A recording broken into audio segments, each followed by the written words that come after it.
దేవుని నామాన్ని మహింకలను కాక మరొకసారి కలిసిన వాక్యాన్ని దేవాదేవుడు మనకు అందించినందుకు దేవుడికి వందనాలు చెల్లిస్తూ నిన్నటి దినమందు కూడా మనం రూతు గ్రంథంలో ఉన్న కొన్ని వాక్యాల గురించి మనం ధ్యానించుకున్నాం. ఈ దినమందు కూడా మనం రూతు గ్రంథంలో నయోమి అనే ఒక స్త్రీ మాట్లాడిన మాటల గురించి మనం ధ్యానించుకుందాం.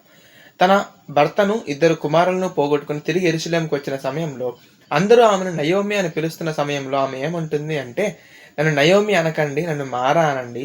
నేను సమృద్ధి గలదాన్నై వెళ్ళాను, కానీ దేవుడు నన్ను మోడుగా తయారు చేశాడు అని చెప్తూ ఉంటుంది.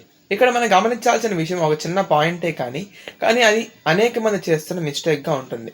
ఇక్కడ దేవుడు నయోమికి ఏమీ చేయలేదు. దేవుడు ఎప్పుడు కూడా కీడు అనేది చేయడు.